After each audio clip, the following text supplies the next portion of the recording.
pada ketika dia masuk ke dalam kejaksaan dilimpahkan, ya ini buat pembelajaran juga bagi masyarakat kita bahwa ketika beban pembuktian itu sudah beralih setelah adanya proses penyidikan kemudian penetapan tersangka beralih ke jaksa, tentunya itu beban pembuktiannya ada pada jaksa penuntut umum, ada pada JPU, gitu loh. Oke. Kan itu proses of law. Dan JPU tidak punya kewajiban untuk menunjukkan yang asli. Ya, bahwa gini. Nah, itu pertanyaan sederhana. JPU tidak punya kewajiban untuk menunjukkan yang asli. Tidak ada.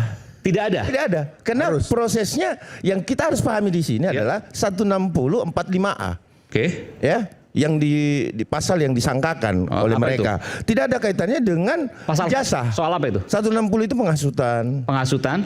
Terus kemudian ujaran kebencian, 45A juntonya ya. Tapi sebentar, ini logika sederhana. Bagaimana bisa dikatakan menghasut, bagaimana dikatakan ujaran kebencian, kalau seandainya nggak tahu apa yang diperbincangkan, apakah objeknya itu asli atau palsu? Iya, melalui. Jadi sebentar, Bu.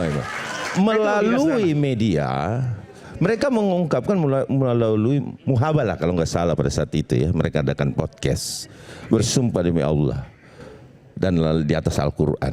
Nah, inilah proses inilah yang masuk dalam kategori ada peristiwa hukum.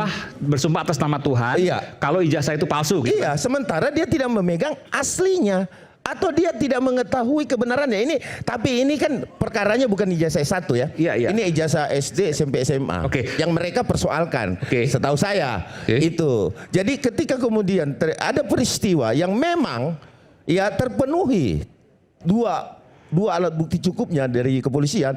Nah, kemudian apakah ini tidak ada due process? Ada. Misalnya gini, saya dikatakan begini. Enggak, ini kita bicara soal logika. Saya dibilang jasa saat ini adalah biru, padahal hitam kan ya. Biru. Lalu saya tidak terima jasanya biru. Lalu saya bilang, Anda mengatakan jasanya biru misalnya. Anda menghasut saya, Anda membenci saya. Karena Anda mengatakan jasanya biru. Mohon maaf. Anda mengatakan bahwa jas saya ini hitam, betul ya? Tapi saya nggak mau dibilang hitam, saya mau dibilang biru, padahal benar faktanya hitam, misalnya gitu. Lalu saya bilang, kemudian saya mengatakan pada Anda bahwa Anda telah menghasut saya, Anda membenci saya karena mengatakan bahwa jas saya hitam. Iya. Tanpa saya menunjukkan jas saya sesungguhnya apa. Di mana logikanya? Analoginya Bang Aiman tadi terkait biru dan hitam tadi. Ya. Itu analogi perumpamaan yang bersifat bukan menjustifikasi, Bung Aiman. Ya, beda Bung Aiman. Jasa saya hitam kan, tapi saya nggak mau dibilang hitam. Anda menuding jasa hitam. Saya bilang enggak, biru kok jasa saya. Kan Anda telah menghasut saya, Anda telah membenci saya. Nah, pertanyaannya, apakah jasnya Bung Aiman digunakan untuk hal-hal yang merugikan